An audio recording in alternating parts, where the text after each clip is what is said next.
Y'all, have you noticed now Michigan is just like pretty much like not on the map when you talk about college football, national champion contenders, or we talk about teams that are going to win the Big Ten. Like we talk a lot about Ohio State and Oregon and all those. And it's like, it's understandable. Like I get it 100%, but like, did this team not just win the national freaking championship a season ago? I see the reasoning. Before you're yelling at me, I see the reasoning. A lot of new in-house. New head coach, Jim Harbaugh gone to the league. God bless him. J.J. McCarthy, same deal. New coordinators. Some external, some internal promotions. The big thing that a lot of folks are, I think, hesitant about with Michigan, yours truly included, they are 128th in returning production. There's only 134 teams. So bottom line, you're counting on a lot of cats this upcoming season that you didn't count on last year when you brought home the whole hardware. So that's one part of this. That's the internal part why people are maybe a little bit more bearish on Nebraska or on Michigan. Other massive headlines, though, I think are also contributing to a little bit of coverage for Michigan when it comes to talking about them. One, your rival in Ohio State went to work this offseason. Michigan fans watching this video, you're not going to like me saying that, but, I mean, it's true. Made big portal moves. They got a quarterback in Will Howard, Quinshon Judkins, one of the best backs from the SEC. Caleb Downs, maybe the best defensive player in college football. Oh, by the way, you're expanding the college football playoff. That's getting a lot of headlines. Also, the greatest coach of all time in Nick Saban, he retired. So, like, you had, I think, maybe a week, if that, from Michigan winning the national championship to Nick Saban retiring. But when Saban retired, like, that obviously is going to dominate the headlines.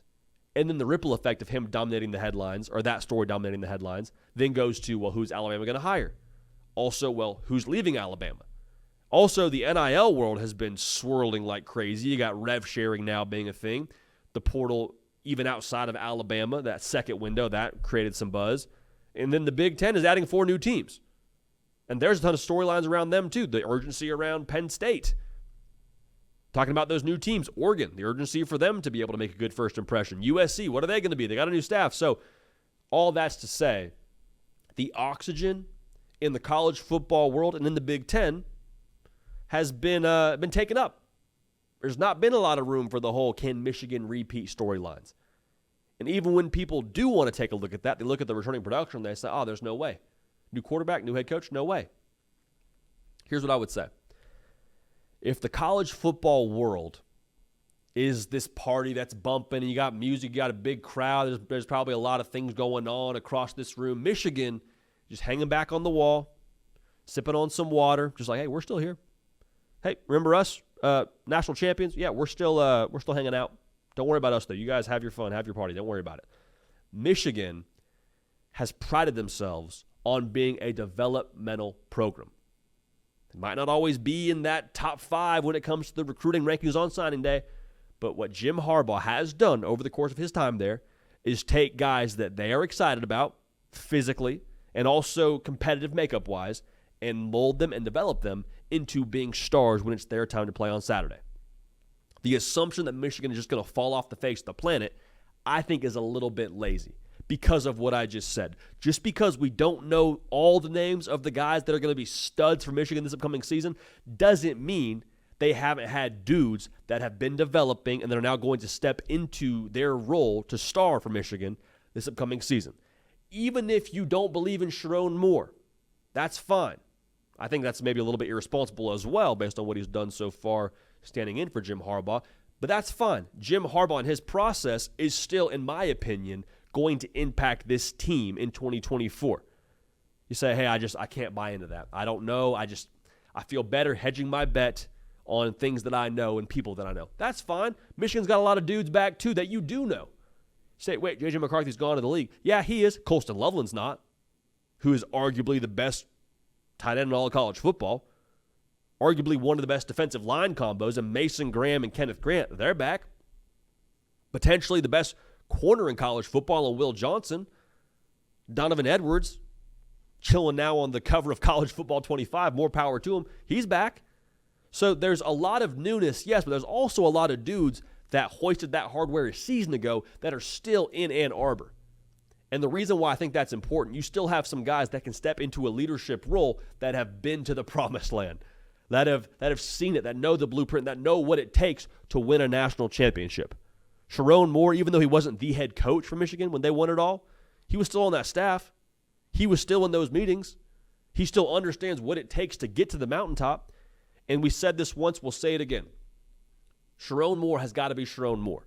So stick with what worked. Stick with the processes that Jim Harbaugh had in place that allowed you to be successful, but where you can riff, where you can kind of differentiate, and you would maybe rather do things differently, whether it be recruiting, whether it be how you warm up, whether it be how you do spring ball, whatever it is, like, yeah, of course, lean into that.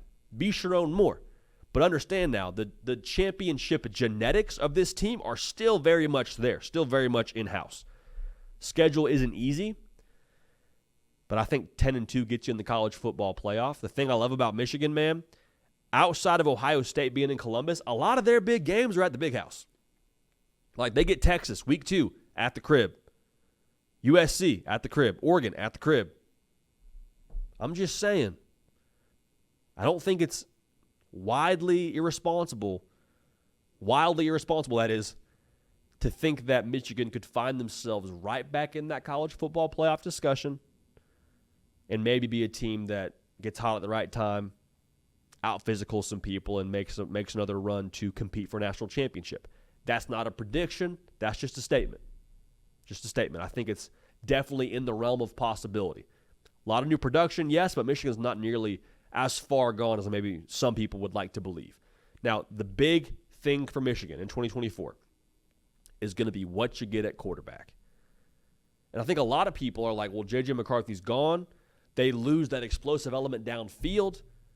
They lost their changeup pitch. And don't get it twisted, whether it's Davis Warren, Alex Orji, Jack Tuttle, whoever it is, they got to have a little bit of change of pace to them, right? Because they're going to run the football. They're going to get downhill.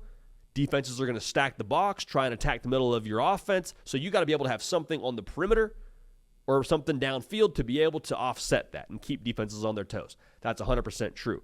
And J.J. McCarthy, as good as he was, and as much as I think he willed that team in different situations to a national championship, it wasn't like he was statistically lighting the world on fire every Saturday. Y'all, J.J. McCarthy did what was asked of him, played within the system. That's not a negative thing to say. Sometimes playing within the system has a negative connotation to it. I don't think it should for J.J. McCarthy. J.J. McCarthy threw over 300 yards in 2023 one time. One time. J.J. McCarthy and his stats from 2022 to 2023 are really pretty similar. Because that was a big talking point, was J.J.'s got to be better, and they got to be able to have a change-up pitch, and they got to be able to challenge defenses down the field, and that is 100% true. But you look at what he was in 2022, right around 22 touchdowns, 5 interceptions. In 2023, he was 22 touchdowns, 4 interceptions. Now, in 2023, he was substantially more efficient, so that's worth noting, but only 200 yards more passing. I'm not saying that you need like a Heisman Trophy winner at quarterback for Michigan. You need someone to be efficient, like J.J. McCarthy was in that championship run. You need someone who can give the defense something else to worry about, whether it's that second level of the defense, the read option kind of messing with the eyes of the linebackers with Alex Orji, or whether it's that third level of the defense with Davis Warren and Jack Tuttle, and I'm sure Alex Orji will have that in the bag if they end up going with him. But being consistent and being timely, I think, is the big factor for Michigan at quarterback. Because J.J. McCarthy, man, when the chips were down, when it was money time in 2023, he was there. He was your dude. Alabama, final drive, let's go. Let's go make history. Let's go get it done. Leads them down the field, touchdown pass to Roman Wilson, had a myriad of other throws that extended that drive and made that drive what it was for Michigan. There was not a whole lot of situations where it was like a clunker from J.J. McCarthy and you got to overcome his poor quarterback play. He was steady. Ohio State game, same thing. He was steady. When his best was asked of him, he brought his best to the table.